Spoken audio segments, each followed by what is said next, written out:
Dear girls, in this video I am going to explain you about some of the important compounds of sodium, that is sodium chloride, sodium carbonate, sodium bicarbonate and sodium hydroxide. First let us see about the sodium carbonate. The formula for the sodium carbonate is Na2CO3 with 10 water molecules, that is 10 H2O. This is also called as the washing soda in its common name. The way of preparing sodium carbonate is called as the Solvay process. In the Solvay process, first we are taking ammonia and ammonia is converted into ammonium carbonate. So how it is converted? Ammonia is made to react with the water and carbon dioxide. So when they react, they will give the ammonium carbonate. Then the formed ammonium carbonate is converted into ammonium bicarbonate. How to convert this into ammonium bicarbonate?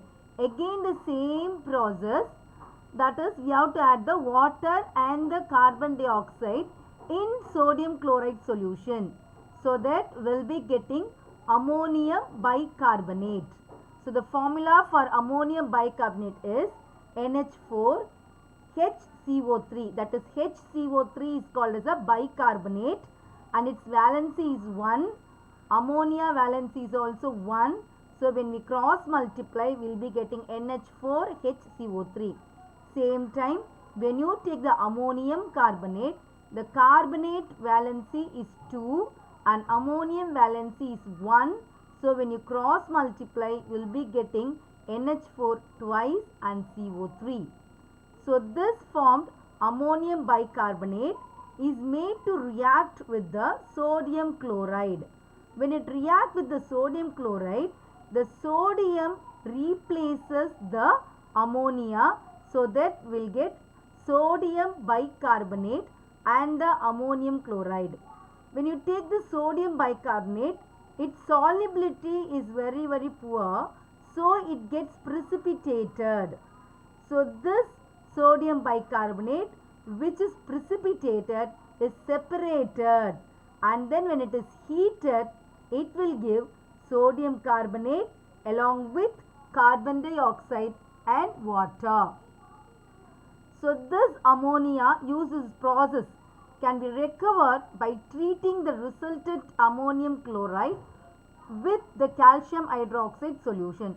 So if you treat the ammonium chloride which was formed in this reaction with the calcium hydroxide, they will react to give ammonia and calcium chloride. So when we see the properties of the sodium carbonate, it is called as the washing soda. It is decahydrate, that is sodium carbonate with 10 water molecules. So it will be crystallizes by observing the 10 water molecule. It is white in color and it is soluble in water and forms an alkaline solution. So it will not form an acidic solution, it will form an alkaline solution. So when we heat it, it is capable of losing 9 water molecule at 373 Kelvin. That is when you heat that to 100 degrees Celsius, from the 10 water molecules, 9 water molecules can escape and it will give us sodium carbonate with 1 water molecule. And again if you heat that above 373 Kelvin, even that 1 water molecule will also escape and forms sodium carbonate, that is called as the soda ash. That is a white powder. Anhydrous. Anhydrous means without water. So all the 10 water molecules have escaped. Now the remaining formed that powder is called as the soda ash. So the proper uses let us see at the back. Now let us move to the sodium chloride, which we know very well in our day-to-day life. Its part is very much important. Without this you won't taste your food also. So this is otherwise called as the cooking salt or table salt. So we know most of the sodium chloride we get from the sea water. So the sodium chloride which is got by evaporating the sea water contains 2.9 to 2.9 by its mass. So this is a crude sodium chloride. It can be obtained by the crystallization of a brine solution. Brine solution means, see, whatever the solution you got from the sea water, that is called as a brine solution. So this brine solution not only contains the sodium chloride, it also contains sodium sulfate, calcium chloride, magnesium chloride. So here I am going to take only the sodium chloride. So let me consider all other as the impurity. So this pure sodium chloride can be obtained by removing the insoluble impurities by filtration. So when I filter, so whatever is found as a insoluble thing, they will be staying at the so the filtrate contain only the pure sodium chloride solution along with the soluble impurities. Then the sodium chloride can be crystallized by passing the hydrogen chloride gas into the solution. The calcium and the magnesium chloride, they are more soluble than the sodium chloride. So they will not react with the hydrochloric acid when the sodium chloride is there. Until all the sodium chloride is got crystallized, then only this calcium or magnesium chloride, they will react with the hydrogen chloride gas. So first what happens, the sodium chloride, it will be separated, it will be crystallized.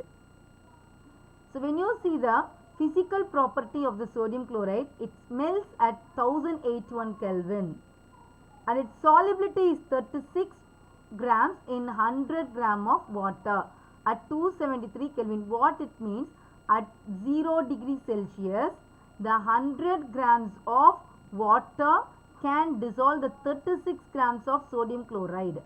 Above that, if you add anything, it will become a super saturated solution. The solubility does not increases appreciably with the increase in temperature. Not only at 273 Kelvin, even if you try with 373 Kelvin, not 373, when you try with the room temperature also, it remains same. So 36 grams of sodium chloride will dissolve in 100 grams of water. And following this, let us learn about the sodium hydroxide.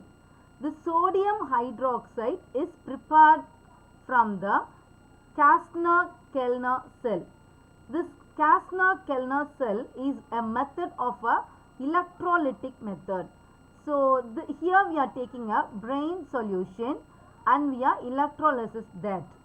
So the brine solution contains the sodium chloride. So I am going to get this from the sodium chloride.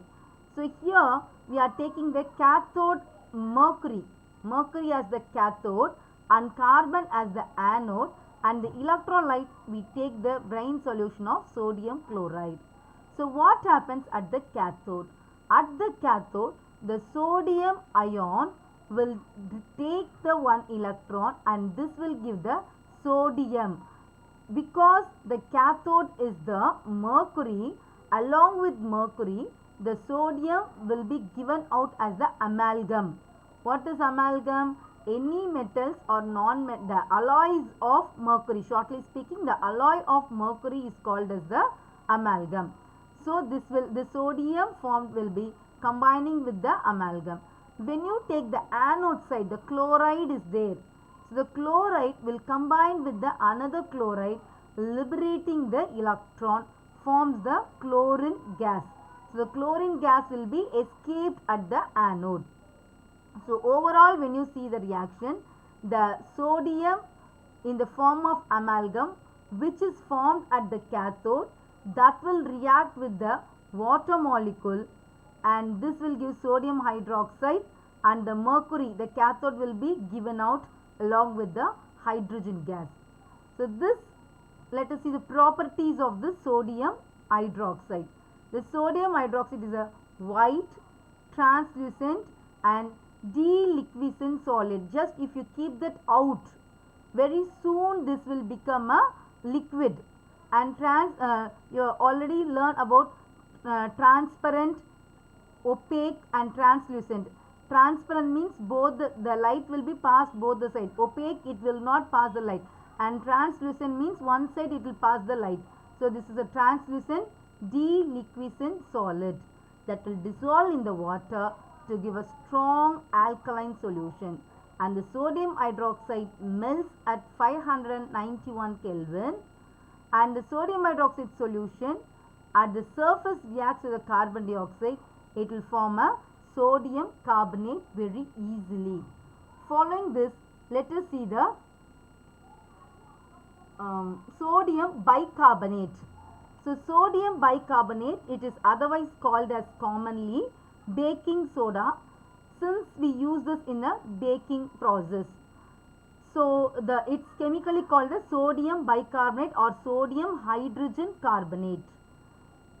It is called as the baking soda because it decomposes on heating and generates the bubbles of carbon dioxide.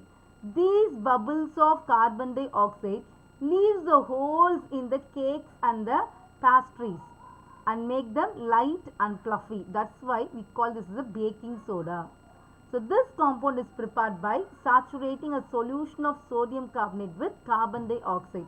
So when I add the carbon dioxide with the sodium carbonate solution, then I will get the baking soda. It is a white crystalline powder of sodium bicarbonate. It is less soluble, precipitated out. When we see the uses of the sodium bicarbonate, from the name itself it is evident it is used in the baking.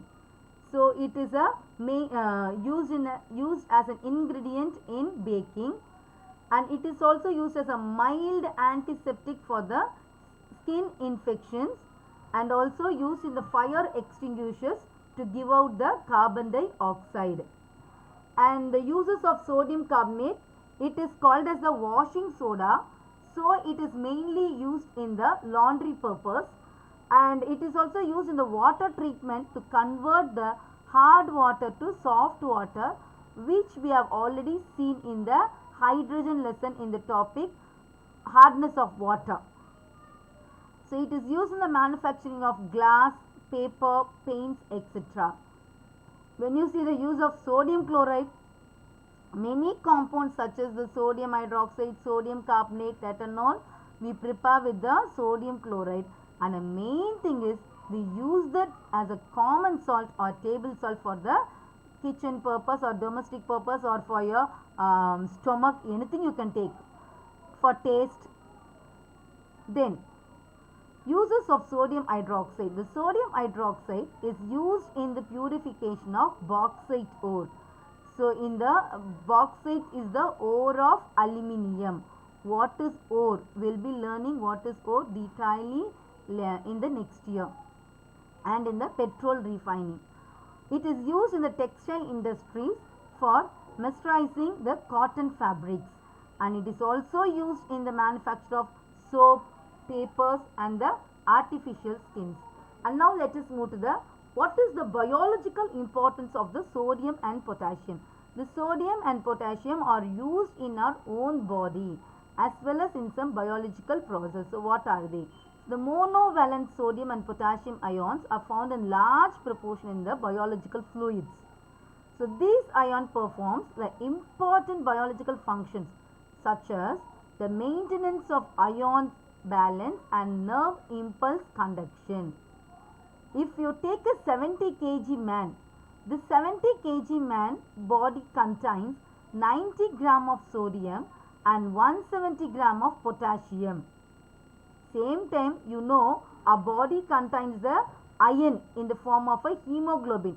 See, our body fully, we have the blood, but still in blood we have only 5 grams of iron. So which is present more in our body? 90 grams of sodium and 170 gram of potassium. And the copper present in our body is only 0.06 grams. So comparatively, our body contains more amount of potassium and sodium than the other minerals. If you take the sodium ion, they are found primarily on the outside of cells, being located in the blood plasma and in the interstitial fluid which surrounds the cells. These ions, they participate in the transmission of the nerve signal. So mainly the sodium is used in the nerve signal in regulating the flow of water across the cell membranes and in the transport of sugars and amino acids in the cells. And following that, the sodium and potassium, though they are similar in their chemical activity but differ quantitatively in the way they penetrate to the cell membranes. So how they transport themselves, so that mechanism, everything will be differ according to the enzymes present. So thus potassium ion are most abundant cation within cell fluid where they activate many enzymes. So they are used to activate many enzymes which is present in a body. Enzyme is nothing but it is a catalyst used in our body. This catalyst are in the form of the proteins. So they participate in the oxidation of glucose to produce ATP, and with sodium they are responsible for transmission of the nerve signal. So sodium means it's for the nerve signal, that you have to remember very well. So that's the sodium and potassium plays an important role in the transmission of the nerve signals. So thus children, with this I am completing the part of the alkali metals in this lesson, and thank you very much children.